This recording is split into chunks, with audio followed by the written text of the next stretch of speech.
Some episodes may contain graphic content or sensitive topics, while all episodes will consistently feature offensive language and absurd speculations from two opinionated women on a spiritual journey just trying to figure shit out. Listener discretion is advised. Hi, I'm Heather. And I'm Sharon. Welcome to Haven.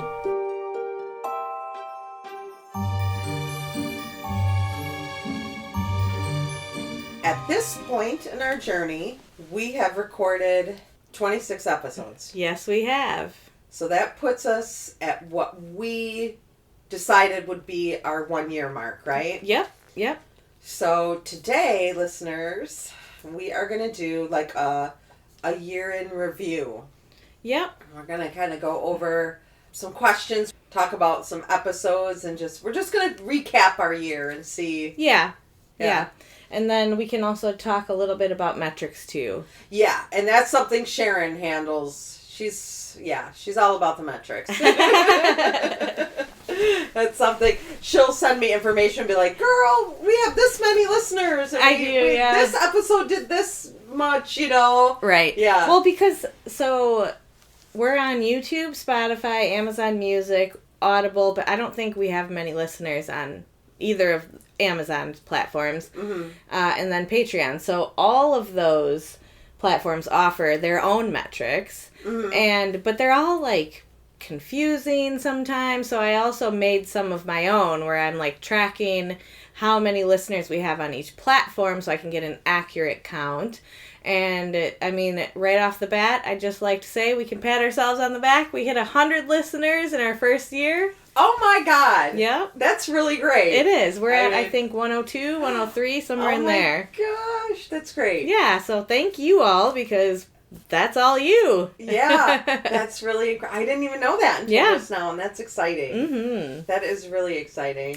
I know to some people it'd be like, well, that's only 100, but that's 100. That's 100, man. And we were like, when we started this, we're like, shit, we'll be happy if we get 5 listeners. Right? Oh my gosh, that's so great. Yeah. That's so great.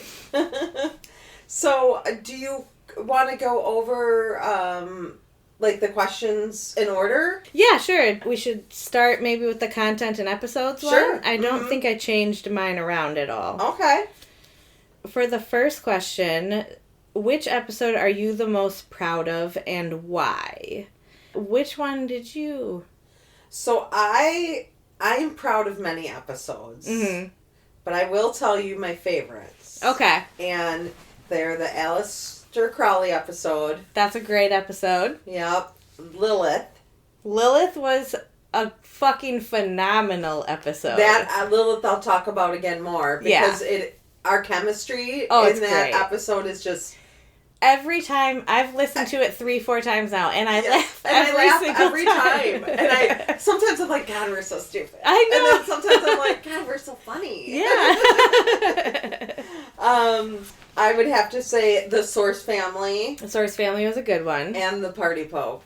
Yeah, that one was also funny and shocking. Mm-hmm. So for the ones that I am most proud of, I did the Wisconsin lore episode in terms of my editing and producing because I put all the music in on that, and I went back and listened to it, and I am really proud of the overall outcome. I thought it turned out really nice. Yeah, that was a good one. Yeah. For sure. And then even just your research topics were really good for that. Yeah. In terms of research and effort to getting it ready to present, the Voodoo.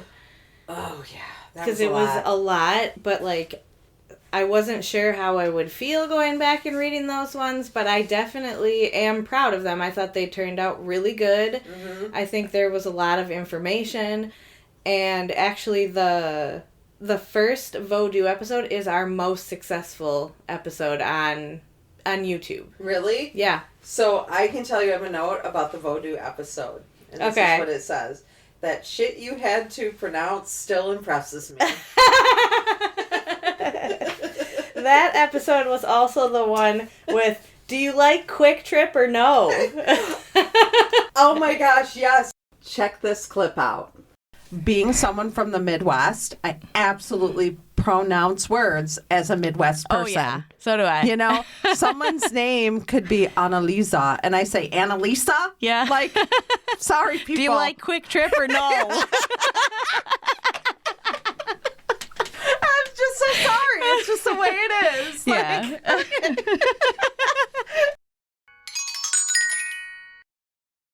And then the other one from that quote, I specifically wrote a couple quotes down for like the first 10 episodes. But the other quote from Haitian Vodou was, always wrap up your phallus. Yes.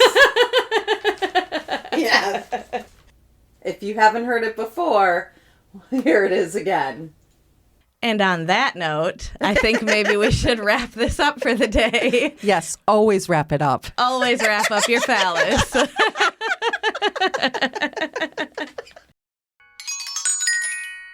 So, what do you have for which episode surprised you the most? Once again, I didn't pick one specific. Yeah, okay. Because I had... So my first was the Lilith episode surprised me because I was not expecting us to have such a hilarious episode from it. Yeah. And it was like such a range of things that we talked about. It really was. And really just the little comments and the ridiculous shit that we said to each other. And that's where Sexy Jesus came from. Yes, that was the birth of Sexy Jesus. Yes. And Sexy Jesus has been a hit with listeners. Yeah. For sure. Oh, good. That's so great. The following clip is from Season 1, Episode 7, Lilith, the OG rule breaker. Like, why are you going to make Jesus hot? Like, that can't be right. Right. I mean, like, could you imagine? Oh, my God. I'm sure someone has made it out there, like some artist. Like, a picture of him shirtless with, like, ripped abs. There is. Oh, is there really? Is hundreds oh, my God, of is ripped that Jesus is pictures. There, like, That's Jesus a kink. porn? It's a kink, man. That feels super weird Don't and look gross. that up at work. Oh, my God. No. I've learned my lesson from that. No. Oh, my God. Could you imagine? Like, Jesus porn. What would you even look? Oh, my God. Like, oh, my God, that's a thing. That's, I mean, just cool. imagine hooking up with somebody. Oh, God, what are you going to say? I don't know. Like, they, like, go on your laptop and see that you're looking up Jesus porn. Like, they will either make themselves look like Jesus real quick or they will leave real quick. Yeah. I don't think there's much in between when it comes to that. Dude, they open up your bedroom door and you just have a shrine to, like, kinky Jesus in there. Now I just want to get like a kinky Jesus picture. Jesus. Oh, God. Oh, God. Gosh, that's so funny. But oh, my God. Wait for this week. I'm going to be sending you so many shirtless Jesus pictures. Oh, my God. I can't wait to see them. I really can't wait to see them. The second is the Party Pope episode suggested by a listener. Yeah. Because I had no idea what I was getting into, but I loved doing the research on it. Yeah. You know? Yeah, I wrote down on that one. That was one I put that surprised me too. And I know that the Catholic clergymen have a reputation, but god damn. Yeah. You know what I think about is that fucking picture of that nun getting nailed. Yes. Yeah. I'm like, oh my god. Wow. Yeah. I mean, how could you forget about that picture? Right. Another episode is the Seeker Cult episode that you did. Okay. So I'd never heard about it, and being someone that prides myself in cult knowledge. Yeah. That one was really cool. Yeah. And one of the best parts in that one was that the crazy ass Bertha. Oh my god. The lady that like faked giving birth to Jesus. Yeah, and she like went in another room and everybody's just like, okay, like whatever. Crazy ass Bertha. Yeah. Mm-hmm. Oh, good old Bertha. The following clip is from Season 1, Episode 8, Prophecy and Paranoia. The Seekers. Okay, so this is like an interesting fact that I found while I was doing my research. You're but giggling and you're looking at me, which makes me excited for what you may say. All right. I just want to say that Some people are real crazy. Okay. I'm so excited for Okay. what this could be. So at one point, one of Festinger's spies described this strange power struggle that occurred within the group. It was between Dorothy Martin and another woman who was just like a woman from the neighborhood. Her name was Bertha. This woman was a little jealous of Dorothy's popularity, which, most women were in the 50s. Sure. Yeah. But she hatched a plan. She began to tell the group members that she, too, was able to communicate with the Guardians. Oh, you shisty fucker. And the person that she was able to communicate with was called the Creator. Oh, boy. During one of the gatherings, this bitch literally stands up and just exclaims, "I'm going to go upstairs and give birth to Jesus Christ. If you want to see it, come with me." What? And she takes off up the stairs, and it sounds like the rest of the group was just kind of like looking at each other like, what the fuck? I mean, as weird as it is, I feel like I'd want to go see it. That's what I thought when I saw this. But it sounded like nobody went with her. Nobody followed her up the stairs. They were like, Bertha's acting wild again. Just let her get it out of her fucking... Just let her get it out of her system.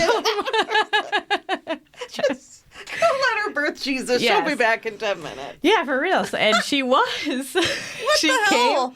So she came back down a little bit later, and she said that she just given spiritual birth to the Lord and Savior Jesus Christ. So, what the fuck? So, I mean, like, was she really, like, upstairs in a bedroom having I have no idea. contractions? But I wish I was a fly on the fucking wall to that's- see, like, even if no one's watching you, are you still keeping up this weird-ass charade? I know. Like, running to the door and listening. Like, Right. oh, I think I hear footsteps.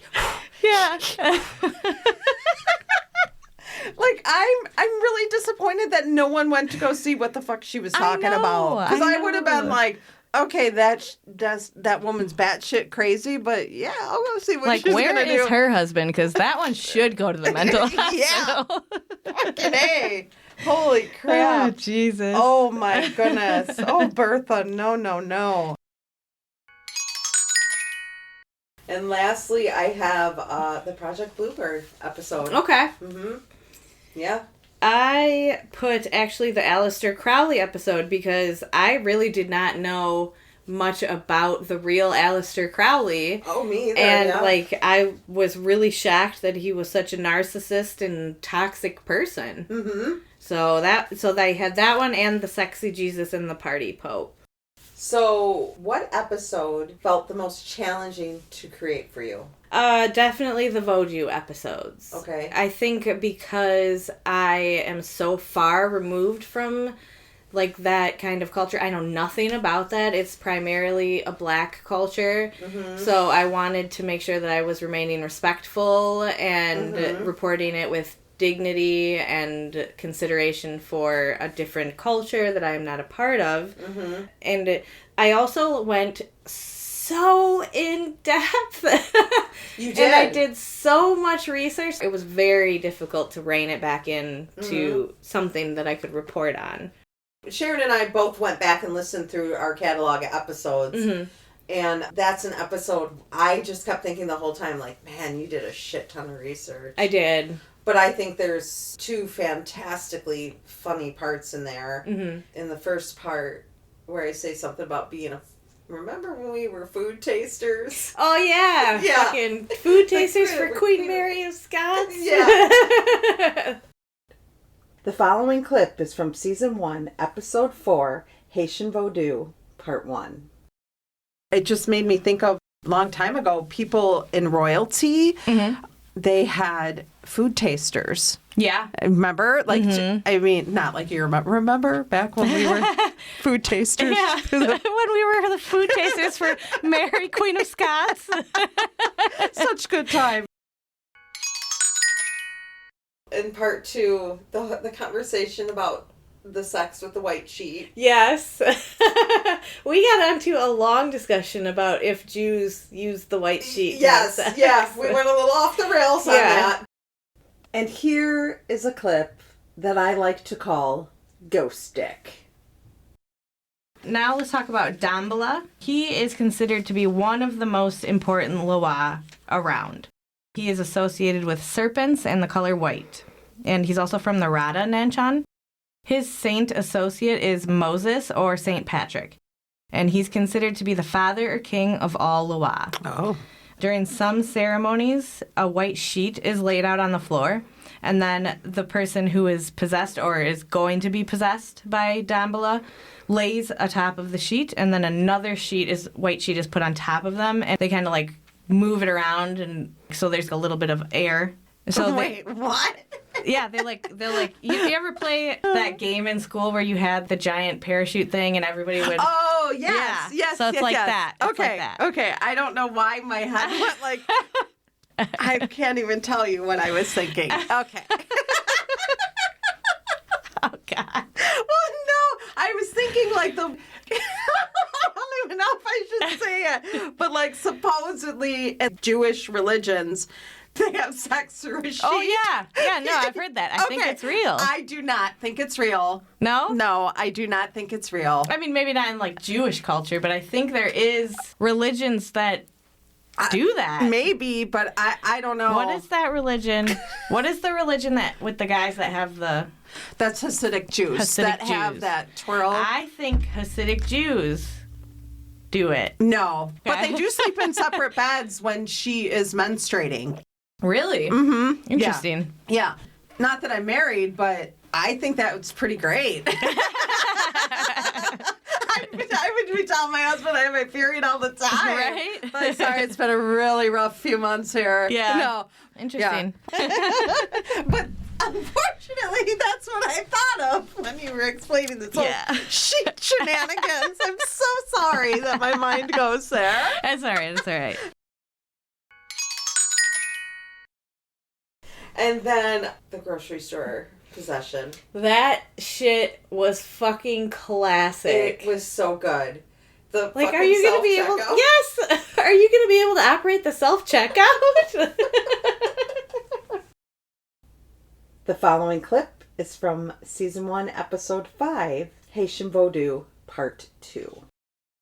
There have been some cases where a loa will possess somebody unexpectedly outside of a ceremony, for example, at a grocery store or while you're sleeping. Could you imagine that? I know, Just- I thought of that. Like, you're picking out some lettuce, and all of a sudden you're just like, I'm possessed now. Like, fuck. Like, you start speaking in tongues in the Yeah. produce section. Like, if you don't have the helper there, could you get in your car to drive? Right. I don't know. Would you be able to do the self-checkout?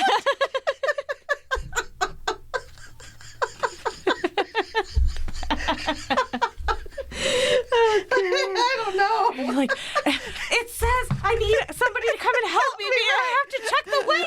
Right. I did put the item in the bag. Oh, Jesus. Okay. I'm sorry. Okay. Oh, This is God. good stuff, man.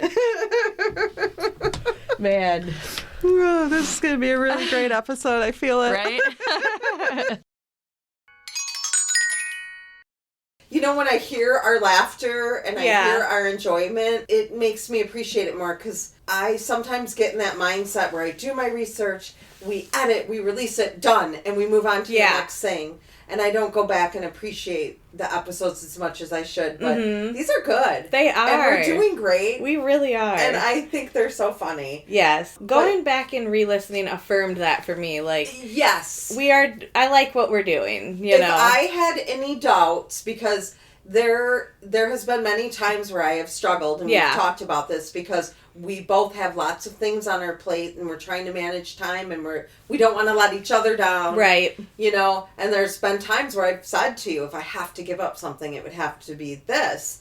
And I don't want to, but when I have those doubts, I think re-listening to those episodes was really where I'm like, what am I fucking doubting? Right. Like, this is such a great outlet, and it's so fun. It is, you know? for sure. But I think it's just me just being self-conscious and, Yeah. you know, like Yeah. setting myself to a higher standard, so I'm more critical about myself. Yeah, But, for sure.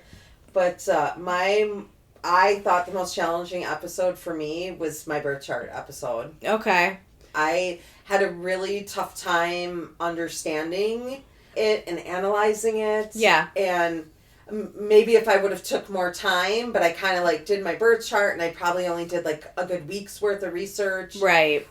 It's not something that I've been like researching for a long time. Yeah. So I felt like that was probably the most challenging one for me. Yeah, I think that's fair, because I mean, even my birth chart, I sat there and looked at it for like 7-8 months before I even offered it up as a topic, because I didn't have the knowledge to make the content that was going to be useful. You know what I'm saying? So I was like, I don't want to go on there and just be like, well, I think it means this. Right. You know? And, and that's something that, do better research. Yeah. But that is something that was important to me, too, is, like, when I see something and I don't understand, like, I need to go clarify it more. Yeah. Like, I need to get that more information.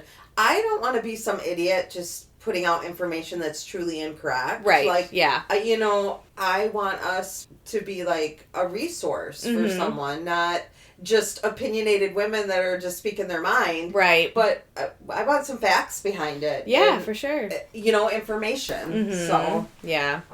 Well, and like, looking into astrology, I think we might have even said in those episodes, like, neither one of us ever will probably be some kind of expert in astrology. Sure. Yes, I will not. It's going to definitely be something that, like, I'm willing to continue exploring, but I'm not going to put the pressure on myself to learn every little piece of it. Right. Which is why I would like to have some resources that I can talk with and say, like, hey, so I'm looking at this aspect in my chart right now. Like, I think it means this.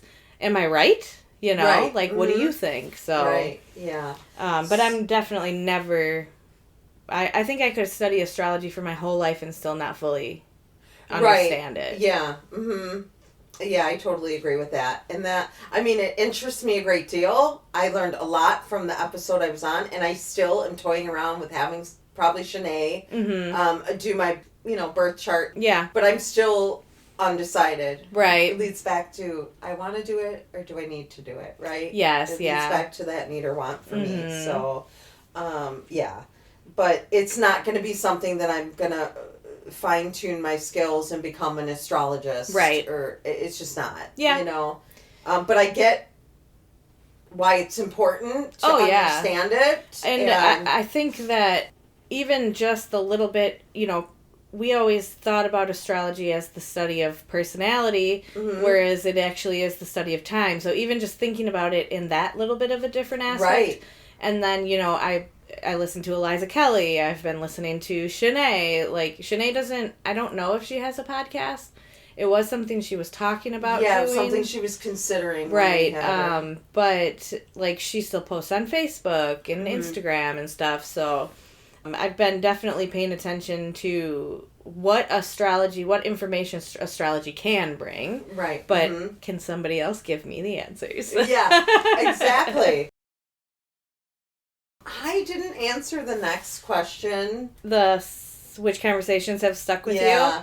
I did. Okay. And I did one that isn't with a guest. Okay. So the conversation that still sticks with me is the past lives. And okay, maybe I should have done that, because that would probably be my same answer. Yep. Yeah. This topic comes creeping back in almost every single thing that we touch. Mm-hmm. And it's become a notion that I refer back to frequently to compare new information against. Mm-hmm.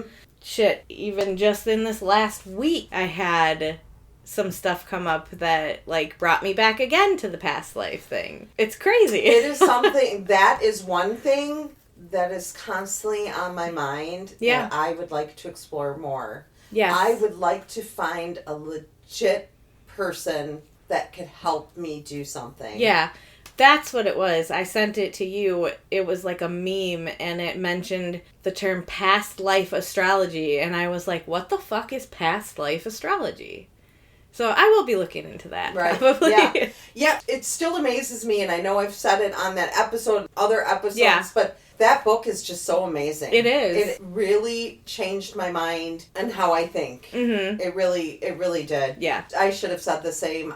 So the question that we kind of edited or came up with is, which conversations, solo or with guests, have stuck with you? Mm-hmm. And I automatically thought guests, and I was like, well, I can't really pick. Because Yeah. I felt, I mean, we've had 3 guests. Oh, yeah. And 2 of them are sisters, so I didn't, I didn't feel like I didn't want to pick one sister or the other, and, so I chose not to answer it because I just didn't want to feel like I was picking a favorite, so to speak. And so I avoided that, but I should have thought of that question differently. And yeah, I would have to say past lives is the one that sticks with me the most. Yeah, for sure. I would like to go to like a seminar or something on it. Yeah. It's something, we've talked about it a couple times, but we've never actually done it where we like look into what is available in our local area regarding past lives. I know there is past life hypnotherapy. We just learned about the astrology. So we should definitely maybe look into it a little further and see. I agree. If there's like maybe a show or a seminar or something even like close by that we could check out. And I think too, like if we're going to start doing that, we also have to remember that we might find people who are full of shit. I know. And that's always where I lose my motivation. Yeah. Because I'm so scared of someone being a fraud. Right. Yeah. But I think that you and I are so logical that we could be in a room where we'd be like, this dude's full of shit. Right. We both have our blind spots, and everybody can be manipulated in some way. Oh, absolutely. But I think the two of us together is what makes the powerhouse of you pose questions that I wouldn't think of when I start getting carried away with something. Right. And so I think the two of us together, we could trust both of us to know we're being put on by somebody, Right. Yeah. So. Yeah, because definitely I've let people influence me, and it happens. It does. It's part trust of someone living in a world with everyone has a brain, and everybody's brain works differently. And people can convince you. Yeah. I mean, that's the story of cults. Like, my gosh, yeah, it happens. Absolutely. For me, joining a cult is a possibility. And here's a little clip from season 1, episode 1. I'm afraid that I might get involved in a cult one day. As much as I'm very aware of what they are. I've probably watched every documentary on every known cult. Yeah. But because I am on that search for something bigger and better, I could see that I would probably get wrapped up in one. I won't let you. Please have an intervention for me. I will not let you get wrapped let's create a safe word. I think about that. I'm like, oh my gosh, I would be that person where everyone would be like, well, Heather was really normal and she was smart and she was a good friend, and then something happened, Now I haven't talked to her in a year. Yeah. The other thing that does stick with me is our conversation with Minerva. Just because the dreams, like there's so much phenomena and theory and questions about dreaming and the dream world. That is another one that still creeps up for me all the time. I'm always hearing about like new things that people experience in their dreams, and I'm like, what the fuck could that mean? Right. Yeah. Very interesting. Did you answer the number 5? What new themes or perspective emerged unexpectedly? No. I struggled with that one too. This one took me a long time, but I put the intertwined nature of spiritual beliefs and scientific discovery and research. Okay. Because we see that reemerge. Yeah. And right. There's so many elements of spirituality that are also so scientifically wrapped.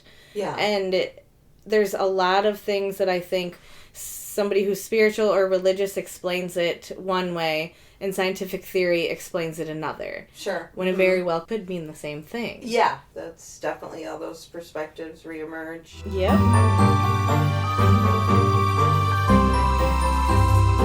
So then we came up with a category of personal and creative growth. Mm-hmm. What skills did you improve? Interviewing, storytelling, editing, presence, etc. What do you think? So I put in there photo editing, producing, creating videos, and researching. Yeah.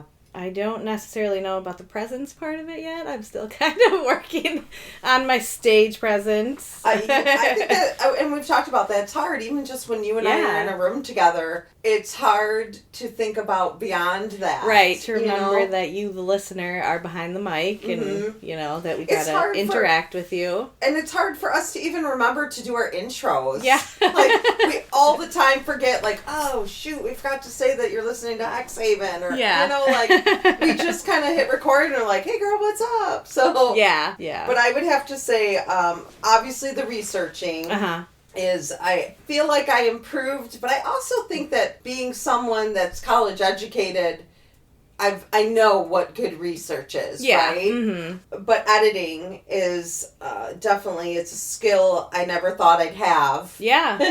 And I actually really enjoy it. Yeah, for sure. And I will tell you listeners, this is the most common things that I edit out.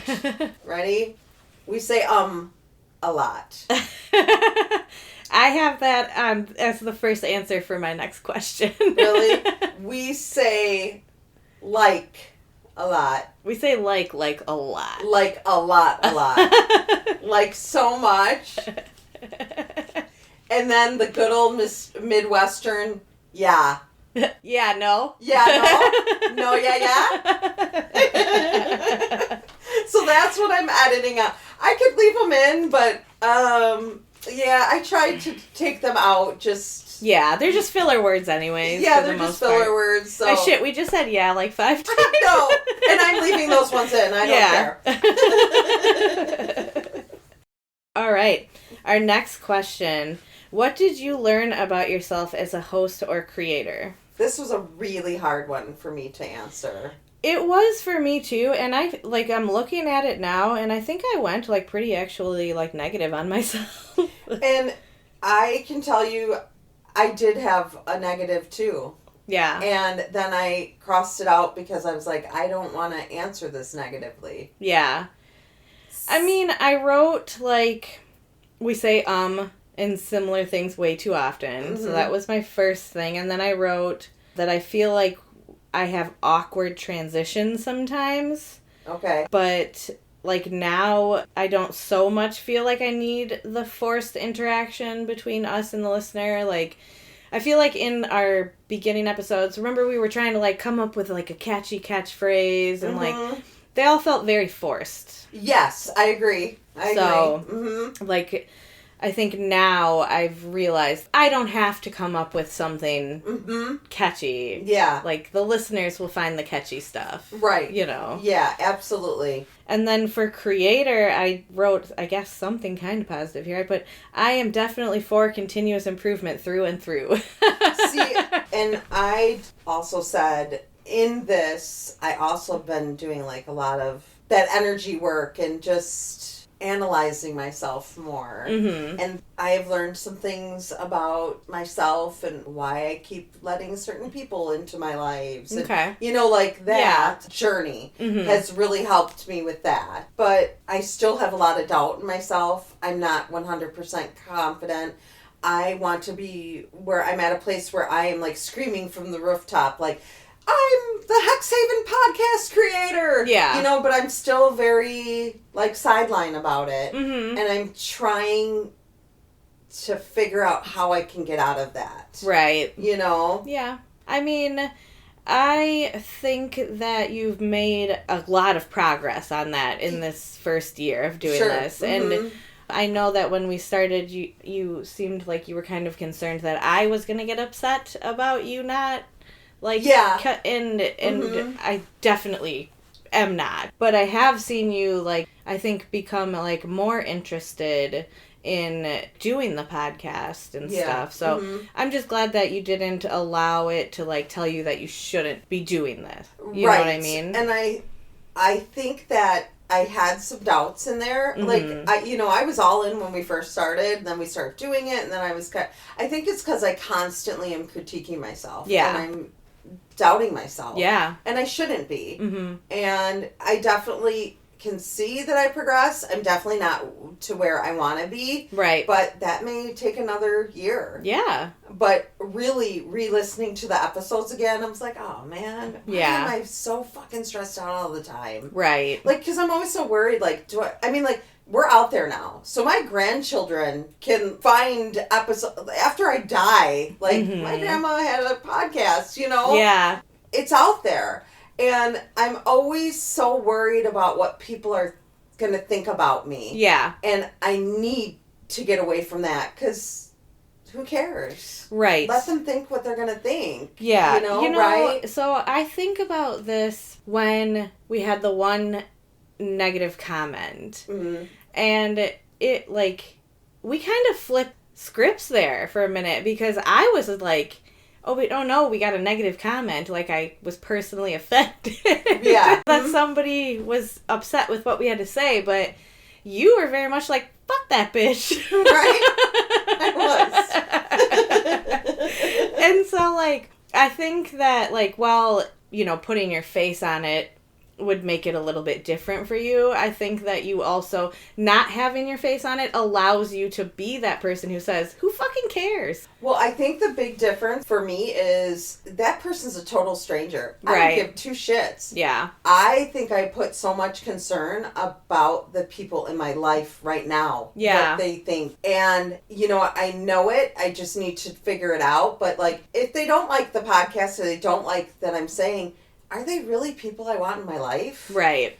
Do I really want people in my life that I am afraid to be who I am? Right. And that's something and that's when I don't care about this random person. Odds are we'll never meet them. Oh, for sure. And they probably live in their mom's basement. And she was correcting our grammar, so yeah, fuck off. If you're that pretentious to go on the internet and correct someone's grammar, right? Like, you have no fucking friends and no life. Like, right. Come on now. Yep. You really have to criticize someone for their grammar. Right. Get over it. But I think I am more conscious of my existing friends. Yeah. And that's something I want to, like, break free from. Yeah. Be like, fuck it. If you don't like it, then you don't like it. Right. But I have that need to be liked. Right. And so yeah. I struggle with that, you know? So it's a lot. But I know that from all the work I've been doing, like, those are the things I need to work on. Yeah. And I need to develop thicker skin. Right. Well, know? because the thing to remember is, as someone who is very open with my personal relationships about where I'm at, is not everyone is going to agree or understand. Sure. But where the difference lays is, are they respectful? Right. Do they use it as something to hold over your head? Do they use it to make fun of you? Do they make fun of you about it? Yes. Yeah. That's where being out allows me to see the difference in that and care less, at least, when somebody is like, well, you suck because you're a witch. You're going to hell, you know? Right. Yeah. It's easier for me to be like, well, then fuck you too. To their face. Right. But I definitely think that I need to work on caring what everybody else thinks too. Because I wrote in our next question is, what fears or doubts did you overcome this year?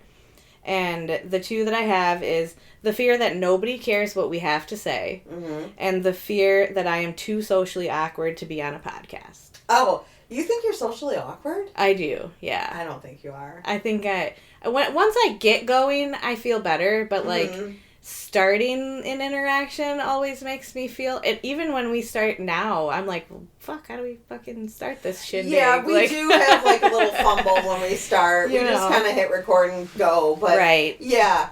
But I also don't wrote think you're this. awkward. Yeah, I also wrote it when I went back and listened to like episodes 1, 2, and 3, and I was more stumbly and awkward back then. Right. So, you know, it just kind of is what it is. Yeah, for sure. I would have to say the biggest doubt for me was whether we could really do this or not.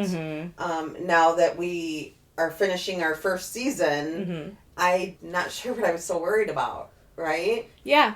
And there's also the fear that comes with putting yourself out there, being vulnerable, and everyone giving their opinion, whether you want it or not. And like I said earlier, this is something that I continue to struggle with. Right. Mm-hmm. Yeah. Well, and I think over time, it'll be a slow progression for both of us, But I think now we're creators, and the creator world, it can be a little brutal, so... And technically, I mean, you're probably more so a producer than I am, but we're producers, editors. Yeah. It's a lot. It's a whole other job, for it sure. Is. It really is. Yeah. And, and that's always something that I, struggle with, too, is when it becomes, like, daunting or work, then I don't want to do it anymore. Right. So I have to make sure that I'm setting up realistic goals and guidelines for me. Right. So that I'm not feeling burnt out and I'm still enjoying it, Looking back, I listened to all my episodes. My first episodes I loved. I took so much time researching them. Mm-hmm. And then as we get a little further in, I kind of did smaller episodes. I didn't do as much research on my topics because I just didn't have time. Right. Right. And I can tell the difference in the passion I had between the topics and the episodes. Like, I can feel it just listening. Like the Aleister Crowley, the Lilith, the Sorth, they were so in depth. Yeah. Mm-hmm. And then when we talk about love languages, it's just some bullet points. Like, Yeah. So to me, that's where I see the difference. Is that something I was interested in, but I didn't have the time to make it something more. Right. You know?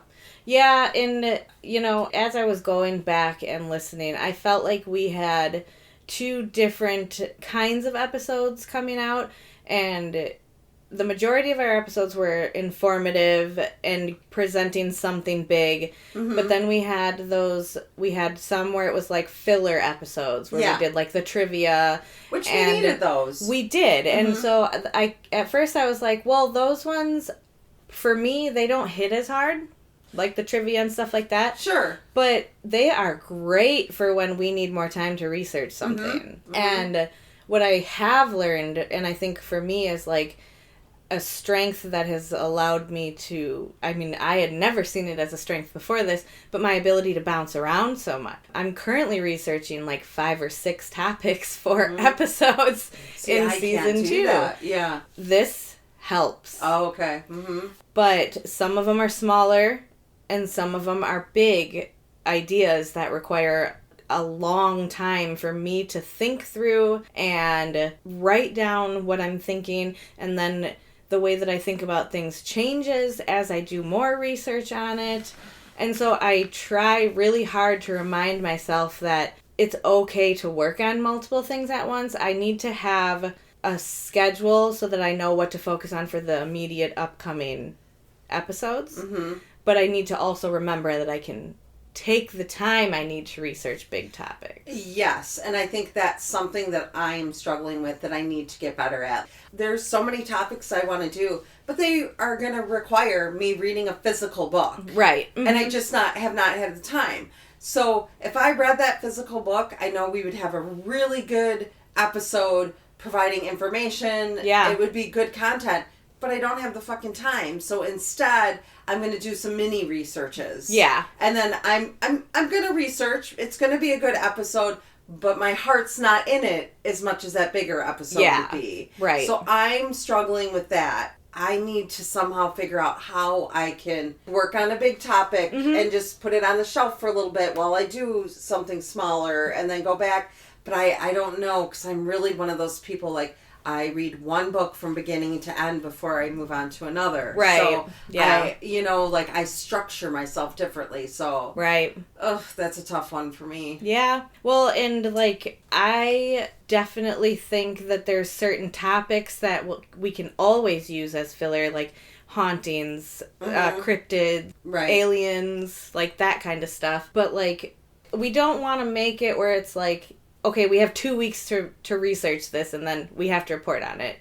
I don't want us to feel like that. Right. But we have to still make sure we're putting content out. Right. And I am so thankful that we decided we were going to be every other week instead of like once a week. I am too. I think that would have destroyed us. Yeah, I agree. think it would have been too much and we would have maybe given it up by now. Yeah. We would have put it on a break. Mm-hmm. And so I'm glad that we did every 2 weeks. It just works for us. For sure. You know? Yep. And so we it's at least giving had us, like a month in between. Yeah. Which I loved that cadence that we had. Because it gave us a good month to research. And then I think what messed us up, what it messed me up, is we did so good recording and researching, and then we recorded a bunch of like maybe smaller stuff, and then we took a little break for the summer, which is great because we need it. We have families, but then when we came back, we were kind of scrambling, like, oh shit, now we have episodes. So then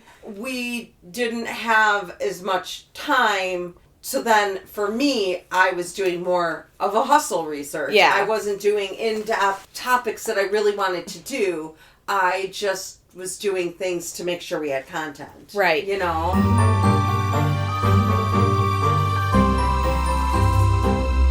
Welcome back, listeners. Welcome back. So we're going to continue going over our season 1 review of our episodes. So this category was production and workflow for us. What part of your workflow worked well and what slowed you down? Did you answer this? I did. Okay. I put that not having a research outline is what really slowed me down in the beginning. I've since fixed this, and I have learned now. I have Copilot actually make me a research outline. Okay. So that while I'm doing research, I have a place to go back and have it organized. Sure. That's awesome. Yeah, so that has really helped. And then the other thing that slowed me down was having my research note that sometimes I write them and other times I was typing them. It slowed me down to have to retype all of the stuff. Mm-hmm. Well, now I have this lovely tablet. Thank you to my husband. Right. I type on here and it converts it to text. Oh, wonderful. And I can text. It's saved in my OneDrive. I can go on my laptop and continue the document and type in it. Perfect. Bring it back here, write in it when I need to. That's awesome. So it's perfect. Yeah, that's so great. Yeah. I would have to say, when we first started, we were both researching topics to present, and once we started rotating who was presenting at each recording, this gave us a break. So I thought that worked for us with the workflow. Yeah. And then it took a lot of pressure off of the research. You would have to been researching every week, right? And it allowed for more time to edit. Yeah. As well. Because then editing, I mean, we can have an hour recording and it could take me 3 to 4 hours to edit it. Yeah. Because I'm pulling out all the things we don't want in there. Right. And then I'm going back to make sure it sounds okay that I pulled it out. Because we don't want it to be like, hi, yeah. You know? And then, so you put that much effort into it, and then when it comes to me, I spend another 3 to 4 hours going through it, listening, adding music. It's definitely... Putting breaks in it. Yes. There's some episodes that require more than others, but it takes a long time. It does, yeah. And then, you got to go back and listen and make sure it doesn't sound like shit. So. Right. And something that was very trying at the beginning is... like when we laugh or get louder, like how do we equalize that? Because we don't have fancy equipment, you know? Yeah. And we may be able to call ourselves producers, but we don't have fancy equipment, right. You know? So that's another thing is to making sure like the volume levels is consistent. Because I know we had a few episodes that were just not good. Yeah. And I think it was the second Vodou episode where we actually had a comment on YouTube that somebody said like, man, I really would love to listen to this episode, but it's just so staticky. Like I can't make it out. Really? Because when I listened, I didn't feel that way. I didn't have an issue with it when I listened through my headphones, but then I put it on in my car. Oh. And it was definitely worse. Wonder what that's from. Yeah. Because I think our worst episodes are... when we did the Zoom calls. Yeah, I agree. For sure. I completely agree with that. But I think with some of our earlier episodes, we had the volume too loud still. There was no consistency. We were still trying to figure our shit out. Yeah. So we were either not loud enough or we were too loud. And so I think that kind of affects it depending Sure. on what speakers it's coming out of. Mm-hmm. So. Yeah. So which tools, habits, or systems made podcasting easier? Copilot. Okay. But also for streaming, Patreon and Spotify make it very simple. Mm-hmm. The Patreon, the newest update, it allows us to release publicly after our early release to our subscribers. So that has been nice and kind of increased our Patreon traffic, because now I can release it for the early access subscribers, and 4 days later it's available for anyone to search and find. Okay. So that's been pretty cool. Yeah. And then the other thing is Meta Business Suite. As much as I fucking don't like Meta, you post on there and it posts to all your socials instead of having to do each one individually. Mm-hmm. Yeah, so. That's awesome. Yeah. So I would have to say Audacity, which is the recording and editing program that we use. Yeah. Sharon and I are both extremely organized people, so Excel spreadsheets have been essential. Yes. In organizing our content and maintaining like our release schedule. Uh-huh. Those would have to be the two main ones. Yeah. That I would say. Yep. I completely agree. The other one is Canva. I use Canva for creating our show art and stuff. And I pay for the premium subscription so I can remove backgrounds and stuff. Oh, okay. But it's just so simple. You can upload anything and add it to a picture. Wow. You know, so like... Holy shit. With the Wisconsin lore one, we did the Death Song Cave. Well, I had a picture of a creepy looking cave, and I just uploaded it to Canva, and then I had it search like Native American clip art, I guess. Mm-hmm. And I found like a silhouette, and I just put it in there, and was like, picture. There you go, it's done. Oh, look at you. Something I didn't even know you did. Yeah. Yeah. Yeah. Each time that the episode comes up without our logo, I created an image and attached it on there. Okay. So, yeah. Yeah, awesome. Were there weeks or months that you struggled to keep up, and why? Only once, and that was when we ran out of backlog. Yeah. I didn't have my cushion to account for the random family commitments and drama that can arise, is what I wrote down. Yeah, and I feel the same. And we talked about this earlier, too, we both have full-time careers, families, hobbies, social lives. So prioritizing a podcast was a struggle at times. Admittedly, there was times when I didn't want to do it anymore. I did tell you at one time that if I had to take something off my plate, it had to be the podcast. Mm-hmm. Although I don't want to, because it gives me a great deal of joy. There's been many times been stressed out, especially when we did not have our backlog. Yeah.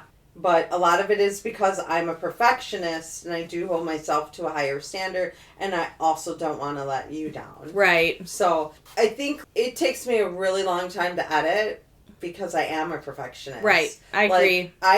I could leave like a lot of the stuff in, but when we stumble on words, I want to take it out because people criticize you for a slight misspoken word or a mispronunciation. So when we have those, I want to take it out and I want to make it better.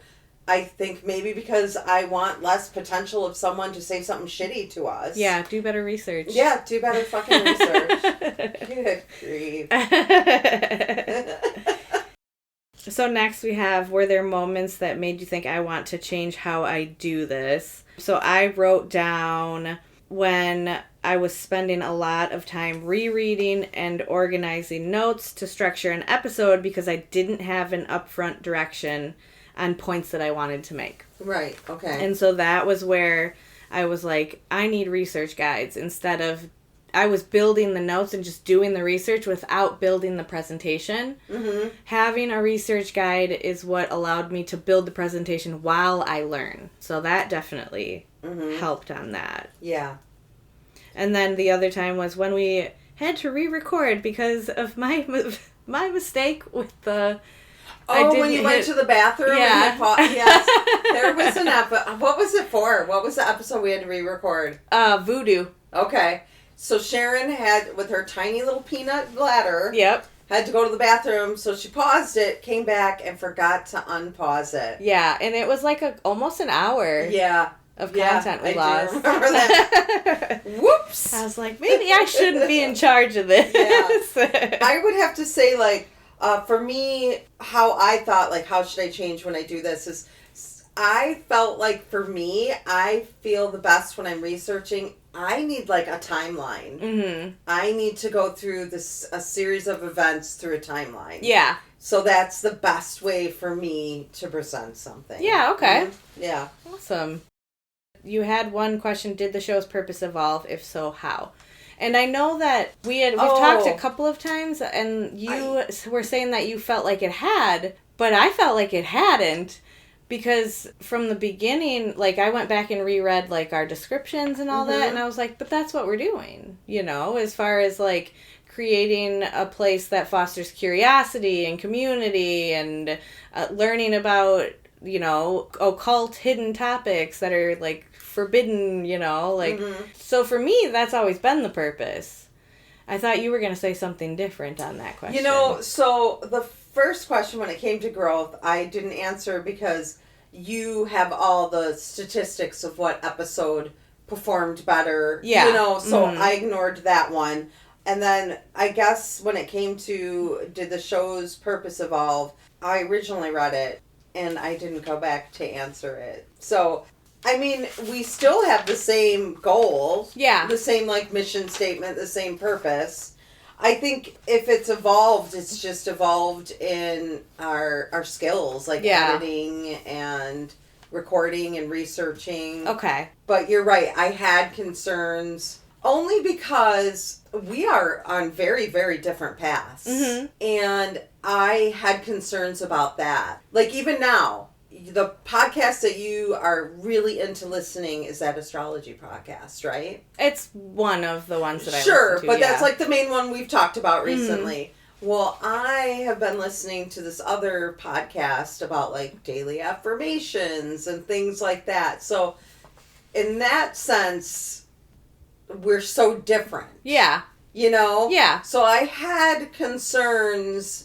Did you think that going through this, we had to go down the same path? Yes, and that's what concerned me, because I knew that we wouldn't be. Yes. For me to grow, I couldn't be on your path. Absolutely. And same here. Right. You know? Yeah. And that, I mean, we can share, like, things that we find. Like that past lives thing. For like, sure. You know? Yeah. Mm-hmm. There will be times where our paths intersect. Right. But we will never be walking on the same road just because we are so different. And I think when I had, like, expressed concern, is that's where it was. Okay. Because I was like, I know I'm not going to be the same path as you. Yeah. Like, you... I like that. Honestly, for me, I preferred that from the get-go. Right. Because it allows both the opportunity for me to learn from you, for you to learn from me, and for our readers to get even more. Right. You know? I agree. So. And I was concerned that at first that our, like, purpose or description was more focused towards your path and not to the both of us. You know? Yeah. So I was like, is this really what we still are? Right. But then when you're like, no, I think it is. You know, like, go back and read it. Yeah. And it's one of those things, like, I needed to revisit it to be reminded. But you are a little more heavy on the spell work. And I'm not. Right. You know? I am more on the me work right now.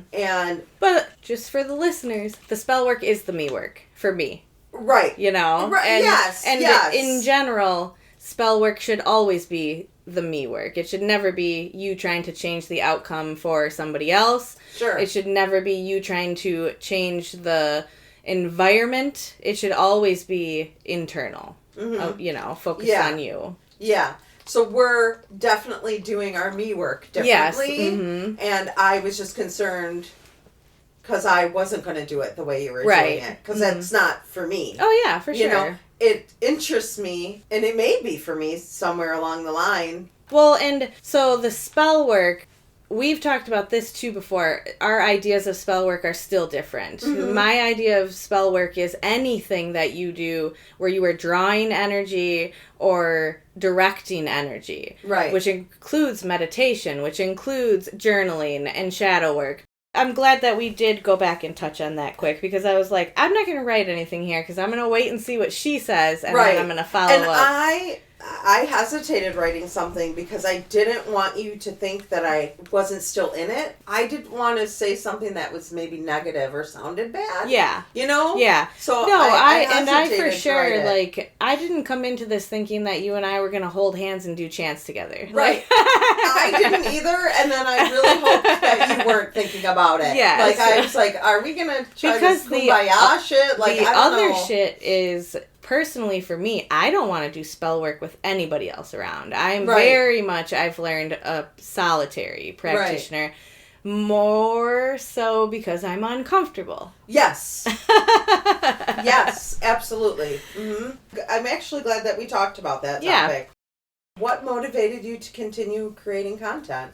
So there's a couple of things. First of all would be the situation like I encountered recently where a person came to me asking for help or guidance. Yeah. And that is solely because of the content that we've been creating.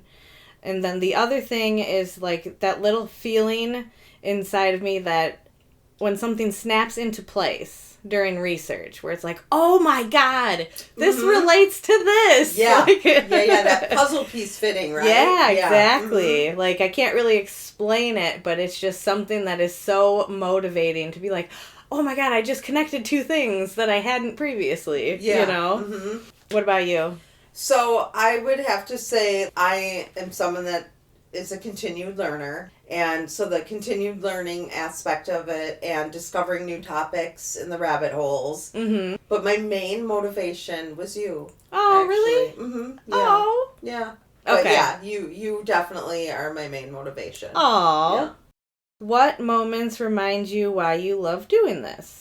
For me, the big moment that reminded me why I love doing this is when I went back and listened to our episodes. Okay. Once it's recorded, edited, and released, like I said, I tend to just move on. Right. I don't really take the time to appreciate how hard we worked on them. Mm-hmm. You know? And I often don't appreciate how ridiculous and how funny we are and how smart we are. You know? Yeah. Like, I don't appreciate it, and I should. Right. Mm-hmm. Yeah, no, I agree. Going back and listening was so nice because I forgot about how much fun we had recording some of those episodes. Mm-hmm. And, like, I also... Like, I thought it would be weird to go back and listen to myself on video. Mm-hmm. And I found that, like, yeah, I still noticed those awkward moments and stuff. But, like, overall, the work that we put in shows. I agree. Mm-hmm. And, yeah, I'm glad we did the re-listen. When we first started, I cringed when I heard my own voice. Yeah. So, but now I'm like, oh, that's my voice. Right? Yeah. I still have moments where I'm like, oh, definitely. Oh God, I sounded like a fucking moron. Yeah.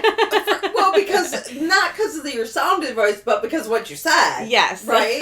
Yes. There's been plenty of times where I'm like, oh my God, I just fucking said that. Yeah. And a lot of times when I listen, I'm like, oh, I have to remember that I have grandchildren that are probably going to hear this someday. Could you imagine opening up like a time capsule of mine and it's these Hexhaven tapes and I'm talking about fucking sexy Jesus and a ghost sheet sex and these poor fucking kids, man.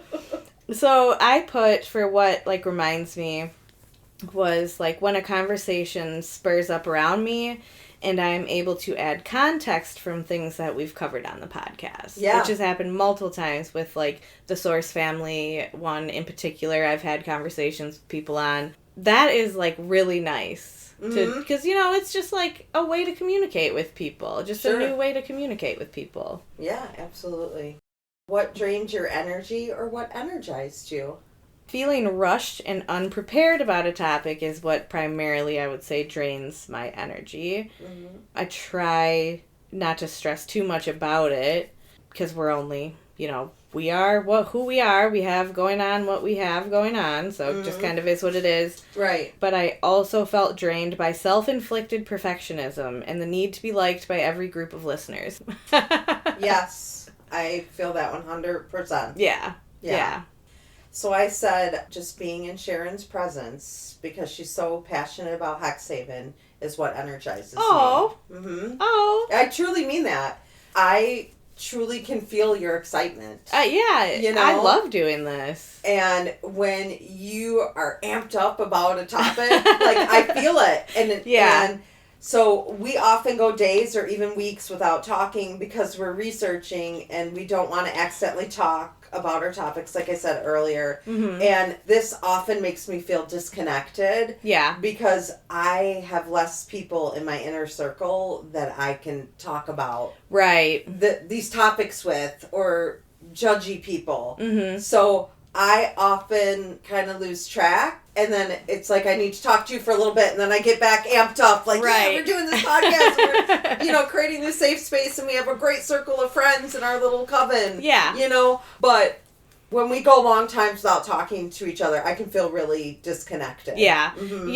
And I will say that I have felt that from you a couple of times, there was a couple times where I was like, does she not want to do this with me anymore? And even, we had talked about it and stuff, but just, sometimes when you respond, I'm like, is she losing interest in this and, afraid to tell me kind of thing? Right. Mm-hmm. There's been times I've struggled. Right. Because I don't really have anyone in my core group where I can be like, oh my gosh, can you believe Aleister Crowley used to have rent boys? Right. I don't really have anybody. Right. And the Hexhaven content's not like something you just casually bring up at work. Right. Mm-hmm. So yes, I do feel kind of disconnected sometimes. Yeah. When it comes to that. Mm-hmm. Yeah. Well, how did you feel about the party? Did you feel okay at the party? Yeah. It's not like I have a social interaction problem. I felt good. No. I just mean at that moment you were surrounded by people who are all of similar mindset when it comes to the stuff which that felt we talk really about. great because your friend Caitlin and I tend to gravitate towards each other. Yeah. And we just talk and talk and talk and talk. And those are the moments that energize me to be around other people that are as excited. And it felt good. Even all the girls that left their sessions when I talked to them because they believe the same thing. They're as open-minded as I am. Right. So it felt good to be around them. Yeah. But there is a lot of times, and I'm trying to get myself through that. Mm-hmm. Where I do feel so, I don't want to say alone because that's such a lonely word. Yeah. I don't know. I just feel like I don't have more outlets to talk about it. That's what I was just going to say is you have less outlets. Yes. I have even just my family. I call my dad, I call my grandma, and I call my mom all the time to talk about things that we talk about here. Right. And you don't have that. Yeah. And so, I definitely never really considered that before. Yeah, so I do struggle sometimes. Yeah. Because I'm like, oof. Yeah. And it's hard to talk about something new with my girlfriends, a lot of them are very religious, so to be trying to talk to them about Lilith, they're gonna be like, what the fuck? Right. I don't want to all of a sudden not be able to go over and pool parties during the summer. Right. Yeah. And I struggle with that because in the same sense, I want to be like, well, if they can't appreciate me for how I think and feel, then they shouldn't be my friends. Right. But then I struggle with that. Do I want to break friendships I had for a really long time because I want to talk about something different? Yeah. I would say in that aspect, absolutely not. But if learning that you're just curious about these kinds of things is enough to make them treat you differently, then that's a different story than somebody, because I have a girlfriend who I think going on this journey has maybe strained our relationship a little bit because she is so religious. I do think I know the friend you're talking about. Yeah. So I see comments that she makes on some of your posts and stuff. Yep. And, and she didn't come to the tarot party. Yeah. And I am hoping and choosing to believe that she didn't come because she had something else going on. But the first thing that came to my thought was she's not coming because it's a tarot party. Right. And because it makes her uncomfortable. Right. And I had to, like, take a minute and ask myself why even the chance that that could be a possibility upset me. Right. Because I can't make her be comfortable with things like that. And her not being comfortable with things like that does not mean that she's not comfortable with me. Right. And that's, like, a distinction absolutely. I had to... So something last night, one of my friends, her cat has been looking at the same, like, corner of her wall for a while, and she was telling, like, one of her coworkers, like, how it's freaking her out. Oh, she took a video, and we all looked at the video, and we're all like, well, is there a squirrel in your roof? And she's like, no, and no. Right. But she told her coworker, and her coworker, like, came in a couple days later with, like, a little jar of holy water and told her, like, throw it at the wall and blah, blah, blah. Yeah. You know? And I was like, oh, my God, did you do it? Because I told her, like, you need holy water. You need to sage your house or something. And she was like, oh, yeah, I put that holy water everywhere. Yeah. You know? And I was like, okay. And I'm like, so does your cat still look at the wall? And she's like, yes, you know? But there we had a conversation about something where I wasn't afraid to be like, oh, I would have saged it. Right. You know? I didn't hold back giving my opinion or my thought. Right. And nobody was fazed by it that I said it. Yeah. You know? Yeah. So I was like, okay, maybe I'm just so worried about what everybody else thinks that it's really no big deal. Yeah. I think that, like, when you do start, like, opening up and finding people that you feel comfortable saying even just the slightest little thing about, you'll kind of understand that most people don't give a shit. Yeah. At the end of the day. Yeah. Most people, at least in my immediate circle, are very much like, do you, boo? Yeah. Like. And I am very much like that with Yeah. everybody else. Same, yeah. Like, I try to put out the energy I want back, right. but I'm always still worried. Yeah. And I hate that. I really do.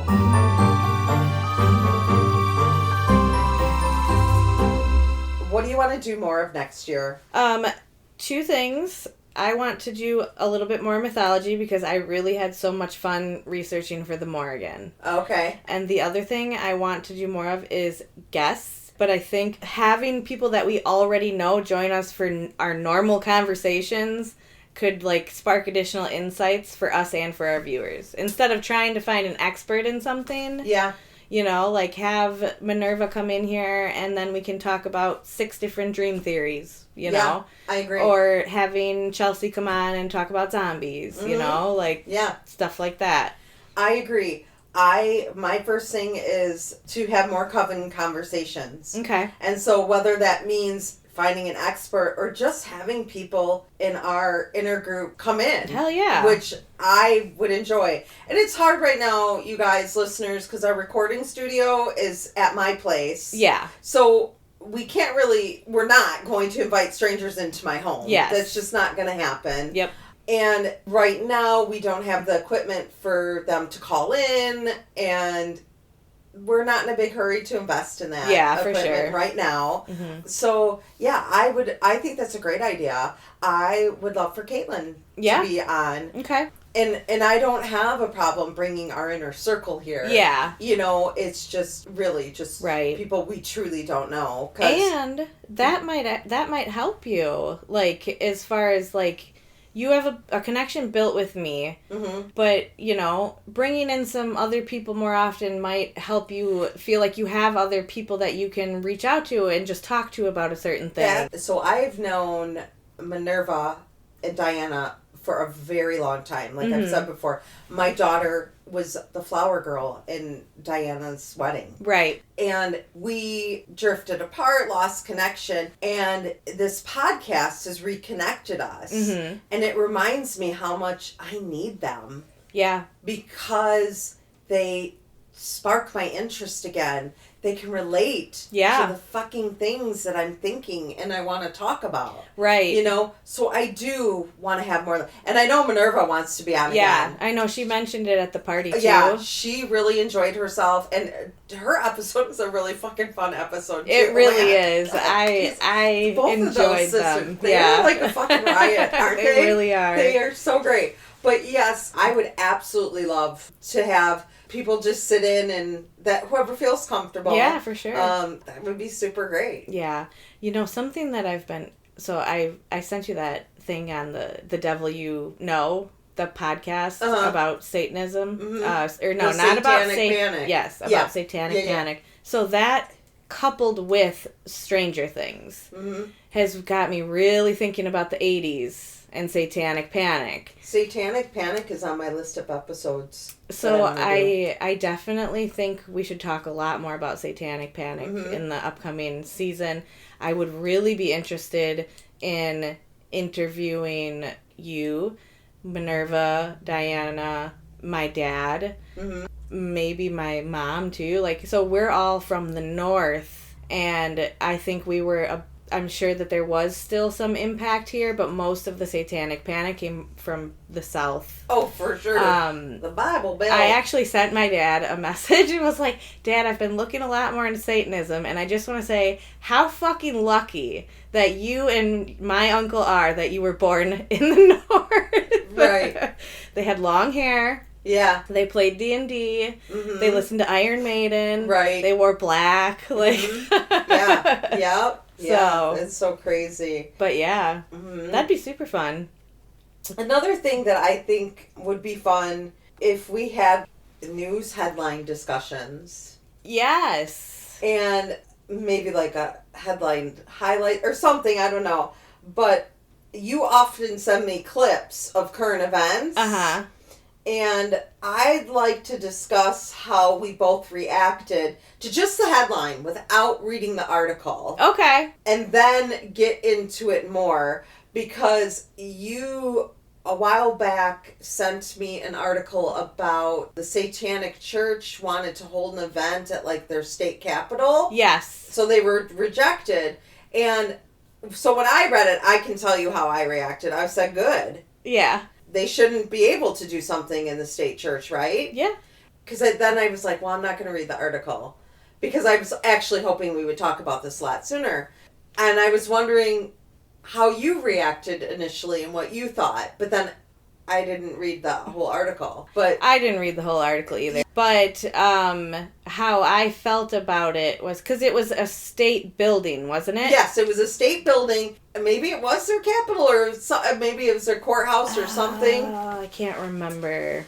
But I just remember I was like, good. They shouldn't be able to go there. But in that sense, either should a Catholic group or a Christian group. Right. Because we should not be mixing church and state. Yes. Not simply because it's satanic, simply because it's a religion. And I want to say that when I sent it to you, my thinking was the same. Because what they were doing was they were testing. I want to say it was like something to do with Turning Point USA. Oh, okay. Because Turning Point USA is a very conservative religious group that is wanting to start chapters in public schools. And the Satanic Church came out and said, well, then you also have to allow us to have a group for this. Sure, yeah. You know? And I didn't read the article because I just... You guys, if you even knew how much stuff we just send each other. It's anytime I read something remotely interesting, it's almost like I'm creating a time capsule. Like I send it to her, that way it's something I can go back and look at, and it could be an episode topic. So I would like to do like something like that. When you see a headline, don't even read the article. Let's just talk about how crazy the headline is. Right. You know? I think that would be just kind of funny. Oh, the Iowa Department of Administrative Services, I just found it. the state office that coordinates events at the Capitol, announced Monday that it denied a request by the Satanic Temple of Iowa to hold a holiday event in the building's rotunda next month. So, Satanic Temple display at Iowa Capitol denied by state officials for second year in a row. And I think it should be denied. I don't think church and state should mix. But they also need to be denying any Christian-based ones Right. as well. Yeah. You Because know? it says the second denial of the event request, which was initially slated to be held December 13th, according to the Iowa Capitol Complex event calendar, comes after the American Civil Liberties Union of Iowa filed a lawsuit on behalf of the Iowa Atheists and Free Thinkers, demanding the governor's office release public records related to the decision to deny the temple's request to hold a holiday celebration at the state capitol. So, yeah, I mean, that's fine. You can deny that request. For sure. As long as you're denying it for everybody. Yes, and that's like when it comes to the Satanic Temple, I love that they're just fucking trolls, honestly. Yeah, they are. They definitely, they make religious people fucking think twice. Mm-hmm. If you want to put the Bible back into school, you have to allow all the religions to be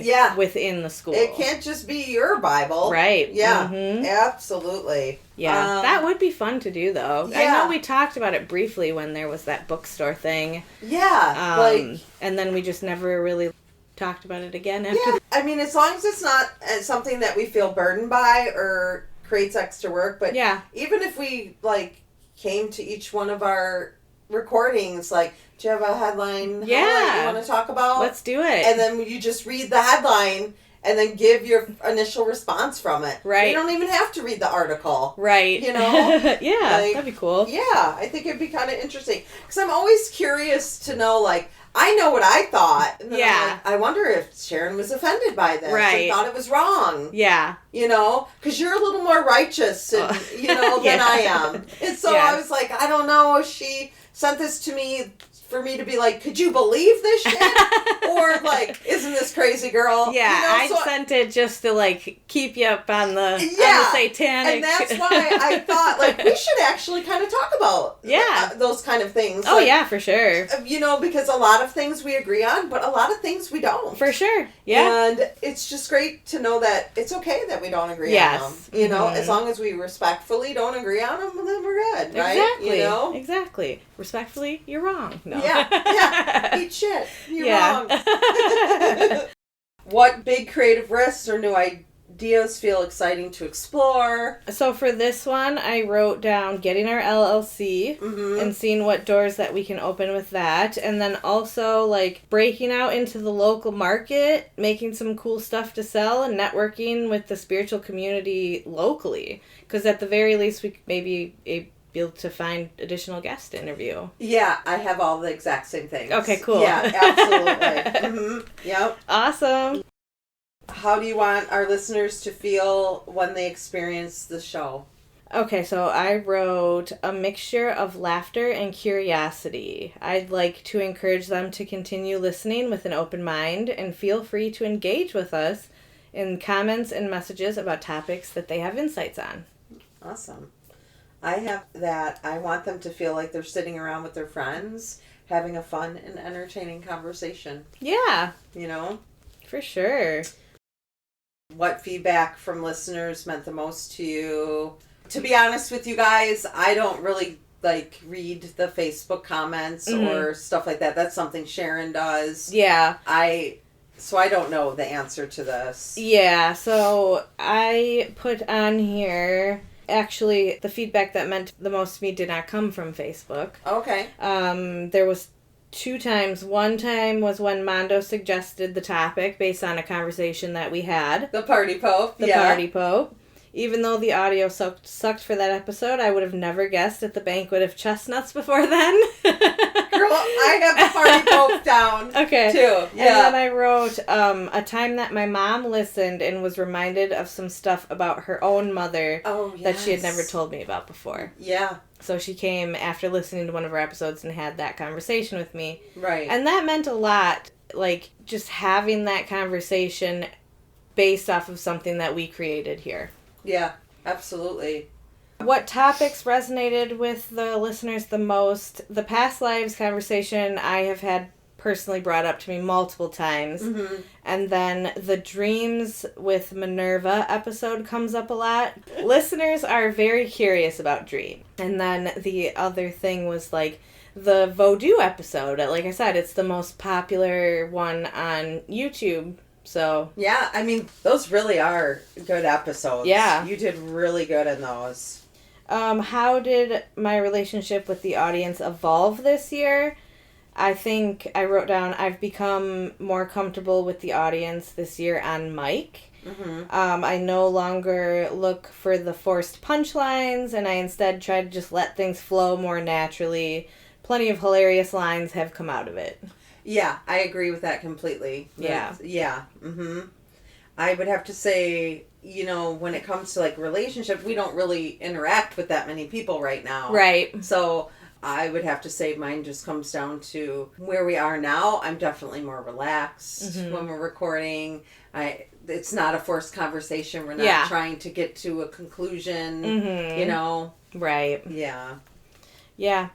And shout out to Chelsea for being our most comments.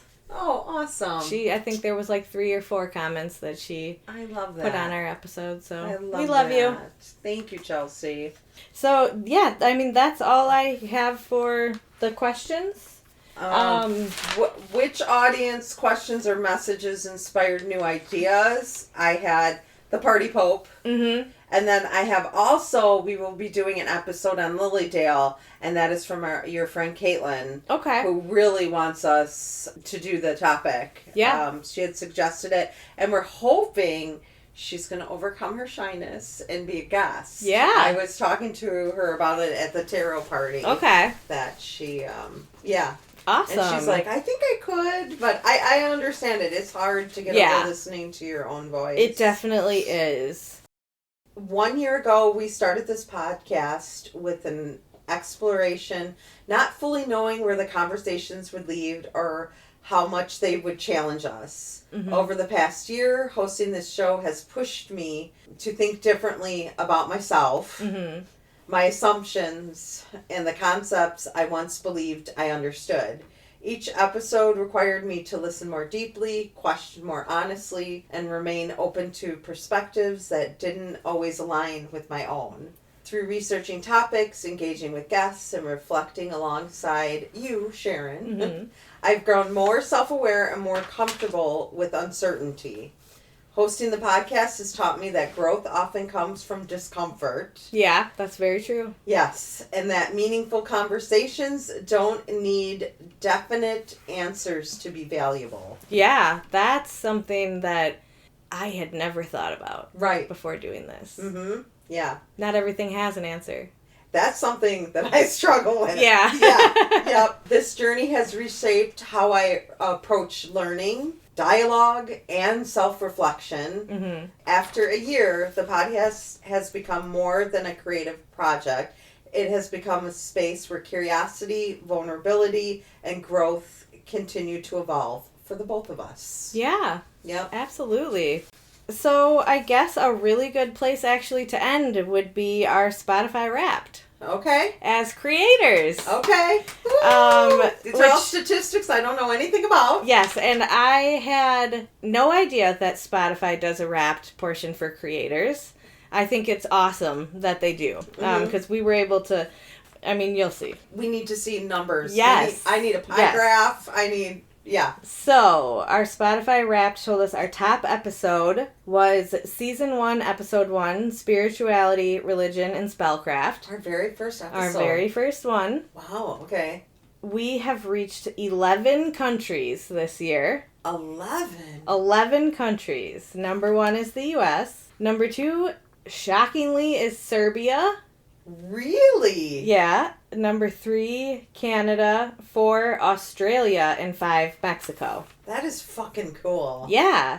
I mean, 11 countries. I was like, Jesus fucking Christ. I thought maybe Canada, Mexico, the U.S. Right. would be like all I really just thought the U.S. maybe. But yeah. that just shows you how, broad. Mm-hmm. Wow. That is so cool. Now, on to top fans. Okay. So, Hexhaven is a top 10 show for 20 fans. Okay. We are a top 5 show for 13 fans. Oh my gosh, I'm loving these statistics. And we are the number 1 show for 4 fans. Wow. Yeah. That's really cool. That shocked me. That is a good level of retention for our first year. Yeah. That's great. 40% of our fans binged 2 or more episodes in a row. Okay. 25% of fans played our new episodes within 24 hours. Oh. And then the fun part, the awards. Okay. We got Hexhaven received 3 2025 Spotify awards. Oh my gosh. The first one is we are awarded as a 2025 marathon show. So fans listened to 80% longer than other shows. Wow. Yep. We are a 2025 instant hit show, which is our debut season was more popular than 86% of other new shows. Holy shit. That shit blew my fucking mind. It's blowing my mind right now. Yeah. Because 2025 most talked about show.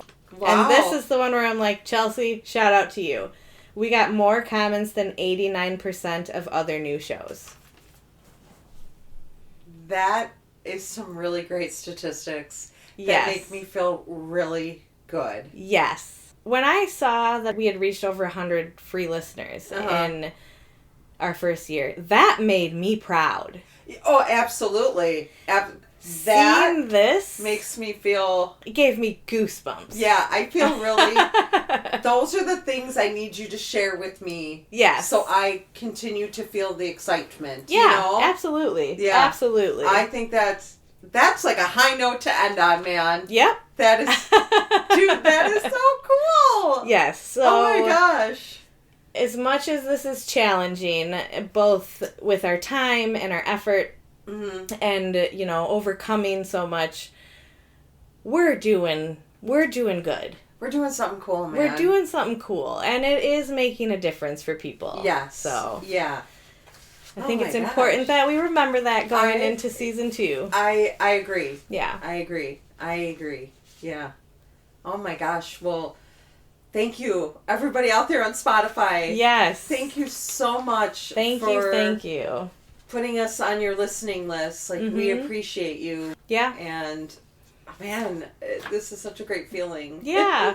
We hope that you guys enjoyed our first season. It was definitely a learning process for all of us. And all I can really say is that keep your ears peeled for season 2, because I think we've got a lot of exciting stuff in mind that we want to work on this year. Absolutely. All right. And in the meantime, if you have anything for us, you know where to reach us, hexhavenpodcast@gmail.com. Until then, we'll see you next time. Thanks for listening. Bye. Bye.